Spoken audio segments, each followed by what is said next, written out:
Merci d'être venus aussi nombreux, ça fait plaisir. Donc je vous propose effectivement, comme le disait Simon, une conférence sur la démarche qu'on a mise en place chez Orange France sur la généralisation, l'industrialisation de l'utilisation de logiciels libres ou open source communautaires sur nos projets. Pour cette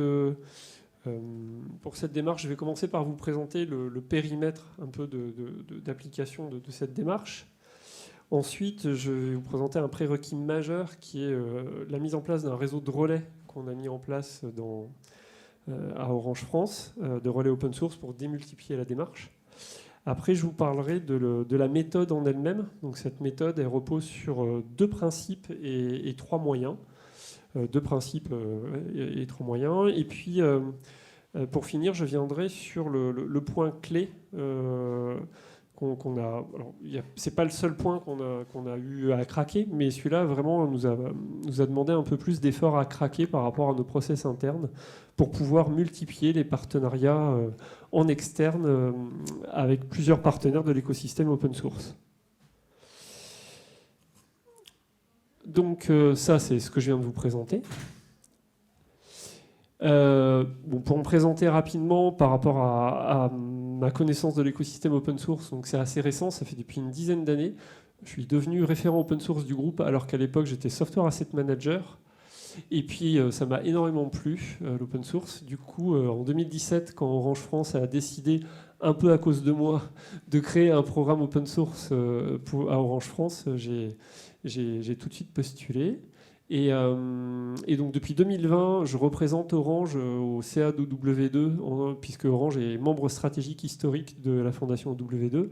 Et je suis devenu, depuis fin 2021, vice-président du TOSIT, l'association des utilisateurs d'open source, que vous avez déjà dû entendre à plusieurs reprises dans cette conférence. Et on a un stand, à l'OSXP. Donc, le cadre de cette démarche, le périmètre, c'est vraiment à Orange France. Quand je dis Orange France, parce que quand on dit Orange, forcément on pense France. Orange en France, il y a beaucoup d'entités. Donc là, il s'agit de l'opérateur de télécommunications. C'est pas Orange Business Service, c'est pas Orange Bank, c'est pas Orange Corporate, c'est Orange France. Quand on fait du logiciel en général, là je parle plus d'open source, en général, c'est parce qu'on en a besoin dans le SI. Et donc, quand on a besoin de faire du SI, on a plusieurs solutions. Donc j'ai essayé de les représenter là, de façon un peu générique. Une première solution, c'est de consommer du logiciel. Une autre, ça va être de créer du logiciel, que ce soit en interne ou en externe. Donc consommer, ça va être consommer du logiciel out of the box, propriétaire ou open source. Ça va être créateur en interne pour faire du dev interne, pour faire éventuellement de l'inner source, pour éventuellement en faire un brevet, parce que selon les stratégies, c'est pas forcément tout le temps quelque chose qui est partagé. Et puis, des fois, on veut en faire à plusieurs ou seul, mais l'open sourcer. Donc seul, c'est quand nous, on crée un code et qu'on le libère, ou bien à plusieurs, c'est l'exemple du TOSIT que je citais jusqu'avant. Et en transverse de tout ça, il y a un dernier domaine que j'ai essayé de représenter, qui est, on a besoin d'experts sur la partie licence, compliance et achat. Et donc, ce panorama global, c'est pour essayer de vous présenter quelle partie je vais aborder aujourd'hui.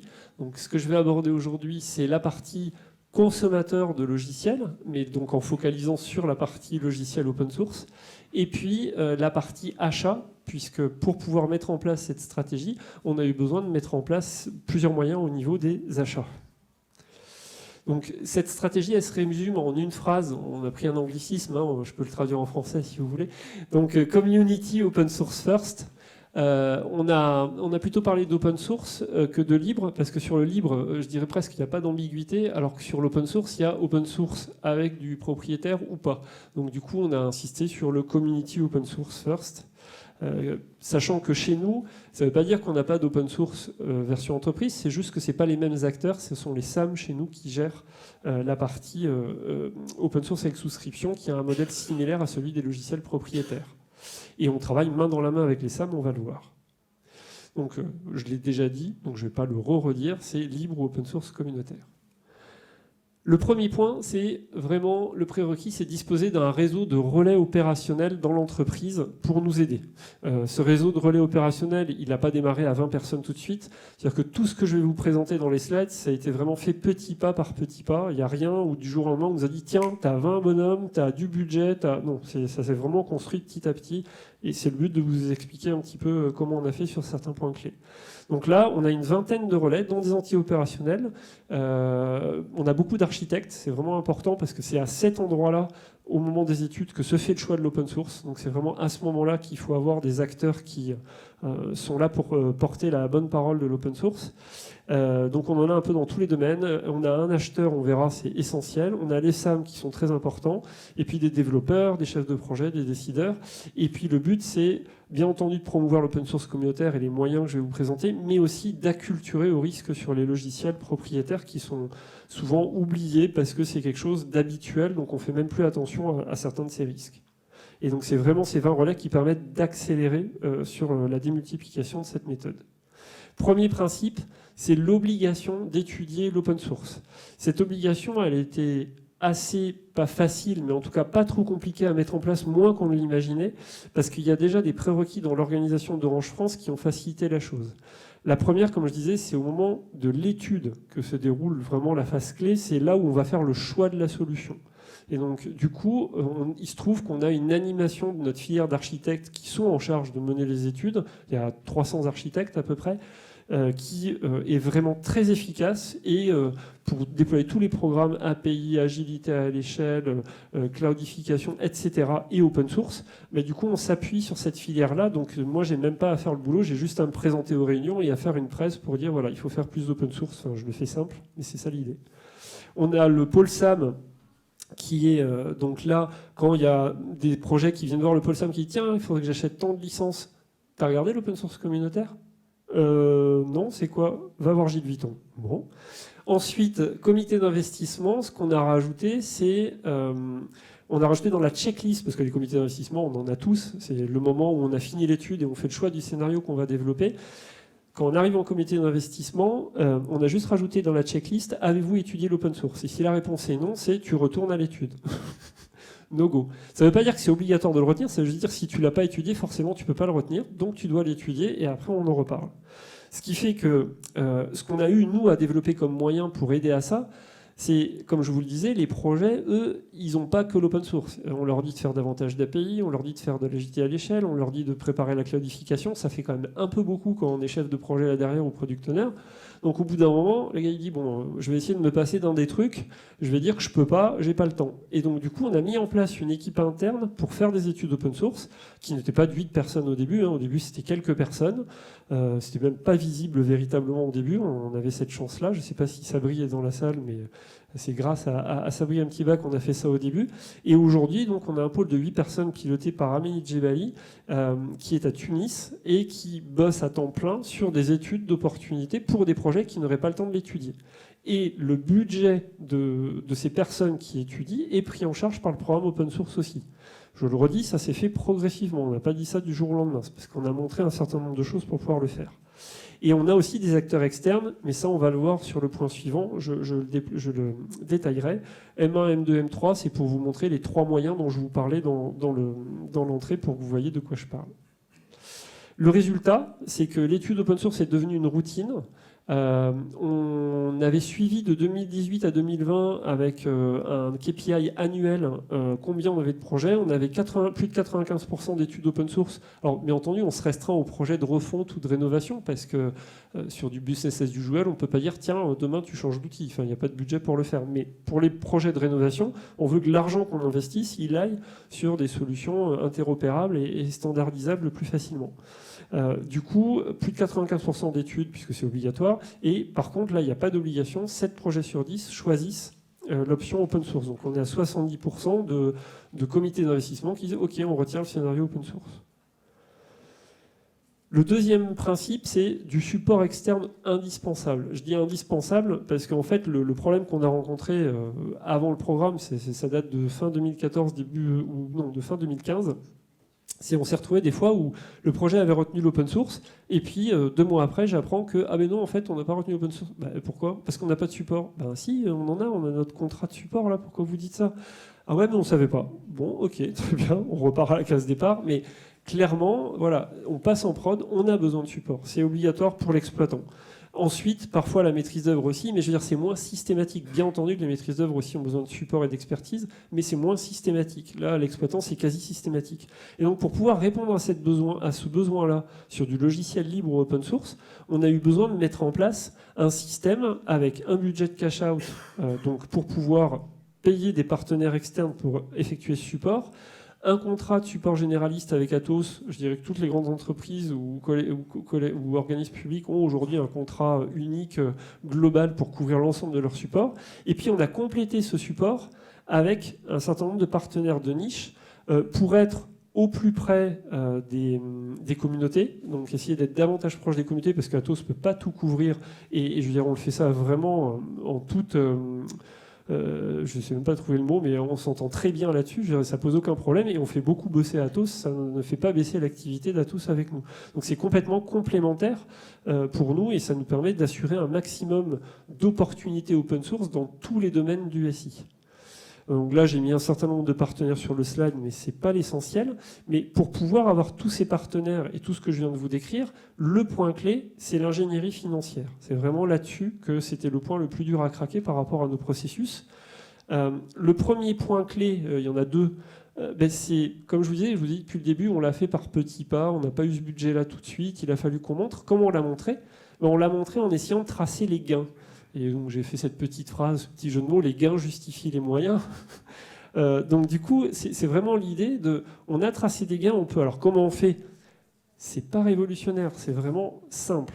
C'est même si vous avez que 3 projets que vous avez tracés dans l'année qui font de l'open source alors qu'ils auraient pris du propriétaire si vous n'étiez pas intervenu, si vous les chiffrez, déjà rien que ce que vous allez chiffrer comme gain là peut vous suffire à justifier un certain nombre de moyens.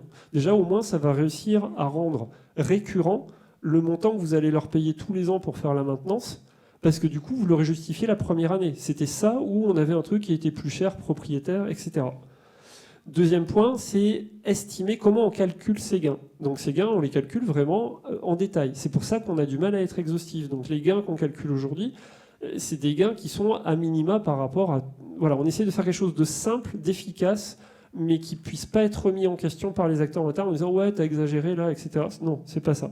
Donc du coup, là, c'est projet par projet, logiciel par logiciel, et on fait ça main dans la main avec les SAM qui ont déjà mis en place un processus de calcul de ces gains, puisque eux regardent ces gains par rapport aux négociations qu'ils mènent ou aux inventaires qu'ils font sur les logiciels propriétaires. Donc ils ont déjà un processus et ils l'ont mis en collégial, ce processus. C'est-à-dire que moi, j'ai 2 SAM qui m'aident régulièrement, on se rencontre plusieurs fois par mois, pour identifier les gains. Enfin, moi, je leur remonte les gains et on calcule ensemble, on fait l'estimation ensemble de ces gains.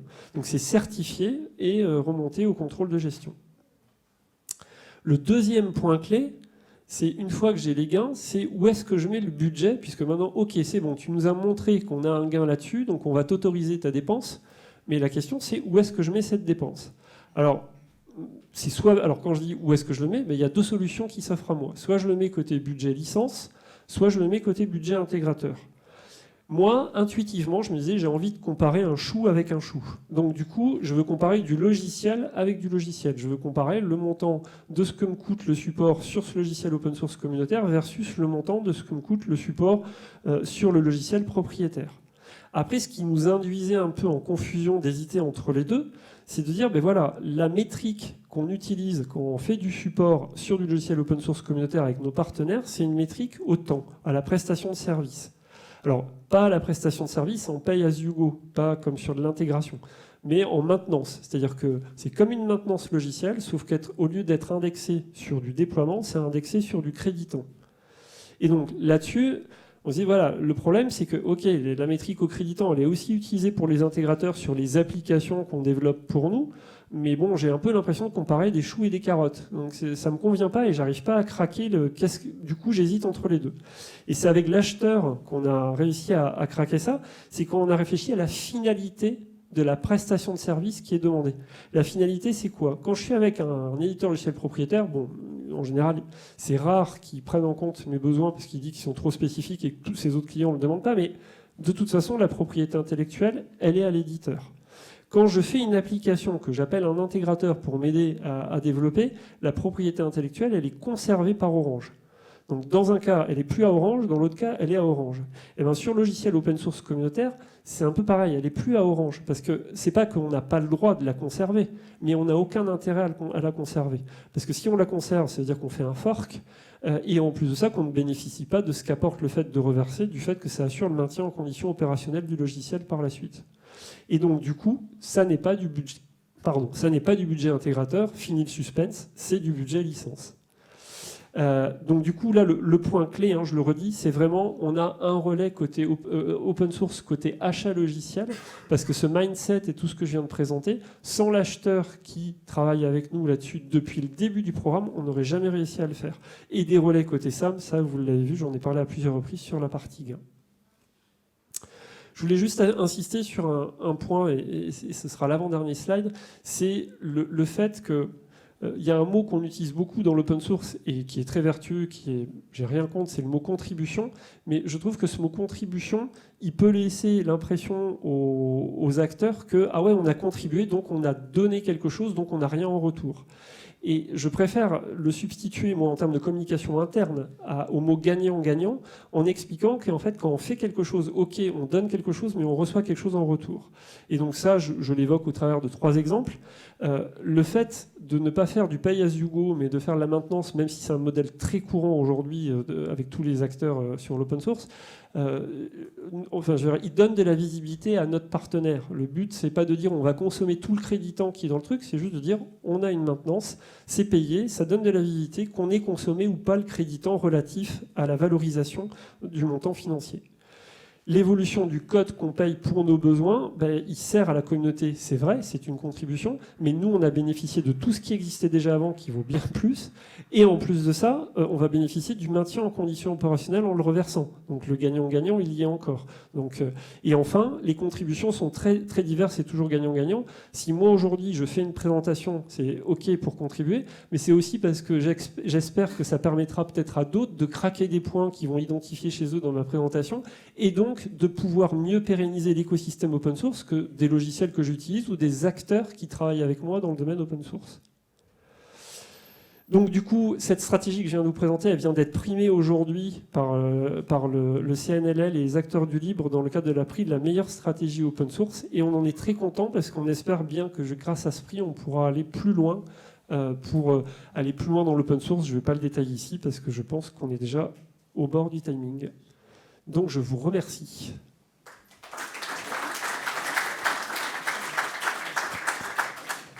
On a dépassé, mais si j'avais une question brûlante,